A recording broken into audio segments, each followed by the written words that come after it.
Belak-belakan tak dukung Anies, Mahfud MD yakin Anies Baswedan tidak akan jadi presiden, ditulis dari berbagai sumber. Sebelum kita lanjut, jangan lupa subscribe dan nyalakan loncengnya agar Anda menjadi yang pertama mendapatkan informasi dari jurnal terupdate. Dalam sebuah acara, Menko Polhukam Mahfud MD mengutarakan keyakinannya kalau Anies Baswedan tidak akan jadi presiden selanjutnya. Mahfud MD menjelaskan bahwa pendapatnya soal Anies Baswedan tersebut muncul setelah melihat partai pendukung dari mantan Gubernur DKI Jakarta itu. Denny Indrayana tanya peluang Anies jadi presiden. Saya bilang kalau dukungan partai lain selain yang 3 itu susah, karena partai lain sudah punya sikap. Ujar Mahfud MD dilansir dari saluran YouTube Kick Andy Rabu 22 Februari 2023. Gak mungkin jadi presiden, sambungnya. Selain itu, mantan Ketua Mahkamah Konstitusi ini secara terang-terangan berujar bahwa dirinya tidak akan mendukung Anies Baswedan pada Pilpres nanti. Saya nggak dukung Anies, jelas ada alternatif. Tentu saya menyebut preferensi saya, si AOK, paparnya. Tapi saya nggak bilang dukung karena saya Menko Polhukam, jelasnya. Lebih lanjut, Mahfud MD turut menyinggung rumor terkait pemerintah yang sedang berupaya untuk mempersulit langkah Anies Baswedan di Pilpres 2024 kelak. Saya jamin gak ada. Kalau ada oknum di dalam, bahkan ketua partai oleh anak buah itu banyak. Oknum banyak, tapi kalau partai resminya enggak ada, katanya. Kemudian Mahfud MD menyoroti soal rekam jejak Anies Baswedan selama berkiprah sebagai pejabat pemerintahan. Sudah terbuka kasus itu, bahkan setiap mau pemilu selalu muncul kasus itu, tutornya.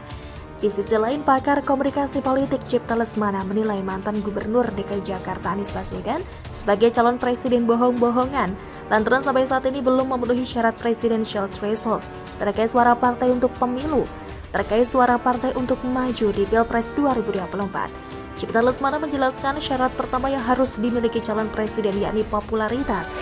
Ia pun menilai bahwa popularitas merupakan aspek yang paling penting untuk menjadi presiden di Indonesia. Yang pertama, calon cukup populer, cukup dikenal atau nggak dikenal. Maaf, ini siapa ya? Ini tokoh dari mana? Nggak pernah saya dengar saya.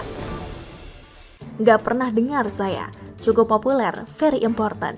Jadi, pertama harus populer, cukup famous namanya di kalangan bangsa, kata Cipta dalam sebuah diskusi yang digelar via Zoom, Kamis 3 November 2022. Kemudian, kata Cipta, syarat kedua, yakni memiliki partai yang memenuhi syarat presidential threshold sebesar 20%.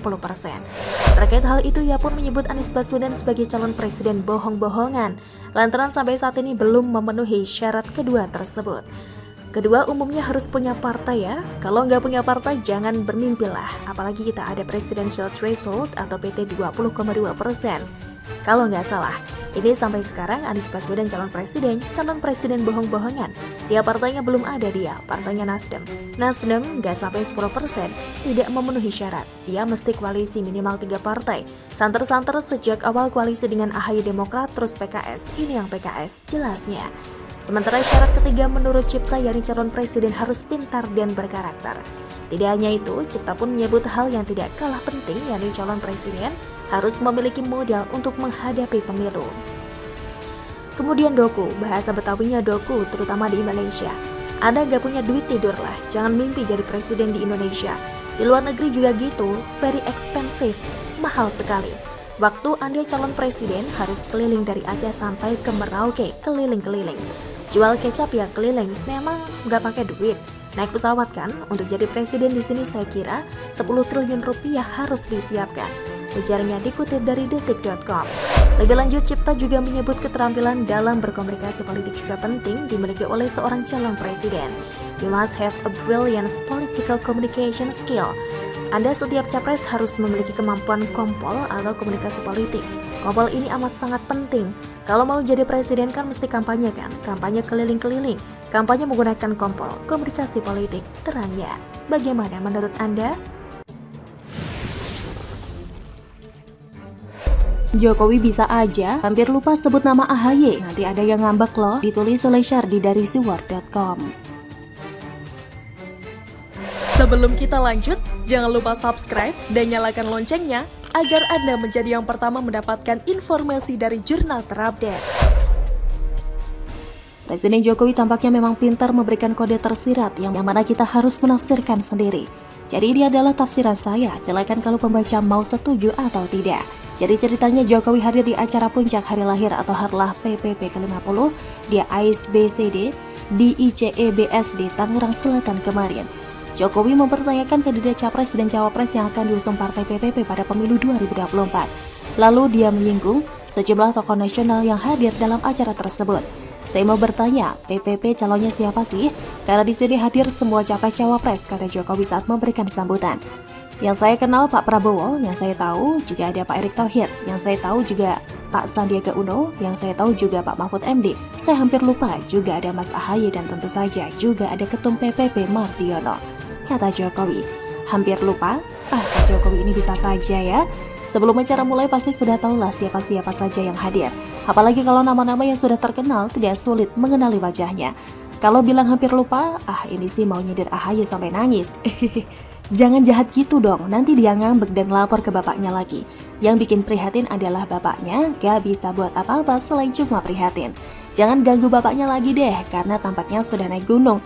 Beberapa waktu terakhir ini dia kembali diam dan tidak bersuara, mungkin bakal turun lagi menjelang pemilu.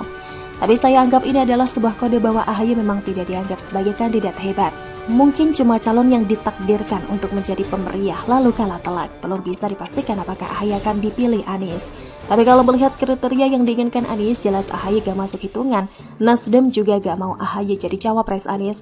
Ahaye yang kebelet dan terus merayu dengan rayuan gombal super manis. Saya kadang bingung juga mau bujuk rayu Anies yang rajanya ngipul. Apakah mempan? Selain itu, Jokowi juga mengaku menghindari perbincangan publik jika hanya menyebut satu nama saja. Di awalnya ditanya soal siapa capres pilihannya, dia tidak mau menyebut secara persis siapa sosok tersebut. Ya nanti kalau saya nyebut satu, nanti rame, jadi sebut semuanya, kata Jokowi. Seperti diketahui Anies dan Ganjar tidak hadir di acara tersebut. Kalau Ganjar hadir dan Jokowi sebut namanya, pasti bakal heboh. Tidak mungkin Jokowi dukung Anies karena Anies itu antitesis. Kalau menurut saya Anies itu malah tipe pembangkang yang seenak jidatnya sendiri. Dia maunya beda sendiri, ambil jalan sendiri sehingga tidak bisa koordinasi dan kooperatif dengan pemerintah pusat. Diajak atasi masalah secara bersama-sama, dia malah ajak debat. Dikiranya berpolitik itu dinilai dari kehebatan dalam debat kusir. Ini sudah pasti dan fakta. Kalau Jokowi banting setir dukung Anies, ini bakal jadi offside terbesar sepanjang karir politik Jokowi. Biasanya Jokowi jarang salah ambil langkah, Nasdem saja sampai dilepehin. Yang artinya Jokowi sungguh dan sangat serius dengan langkah yang dia ambil terkait Nasdem yang usung Anies. Ada lagi yang menarik, Jokowi sempat tertawa saat ditanya terkait capres pilihannya tidak hadir di harlah PPP ke-5. Dia mengaku ada capres pilihannya yang juga tidak hadir di lokasi. Sudah tadi saya sampaikan calon yang hadir, Pak Prabowo, Pak Erick, Pak Sandi, Pak Mahfud, dan Mas Ahaye. Ada juga Pak Ketua PPP, jangan lupa ucap dia. Ada yang gak hadir, kata Jokowi sambil tersenyum. Siapa yang Jokowi dukung dan gak hadir? Kalau menurut penerawangan saya, menggunakan ilmu antrologi kadrun, pasti maksud Jokowi adalah Rizal Ramli. Dia selalu gak hadir kan? Sekali diundang di acara nikahan malah gak mau hadir dengan alasan ada acara di luar kota dan kemudian nyinyir tak karuan. Pasti nih Rizal Ramli karena dia yang paling potensial. Dia yang mengklaim bisa menyelamatkan Garuda yang kritis. Tidak bisa, tidak usah dibayar. Cukup dengan menghapus syarat presidential threshold 20% jadi 0%. Bagaimana menurut Anda?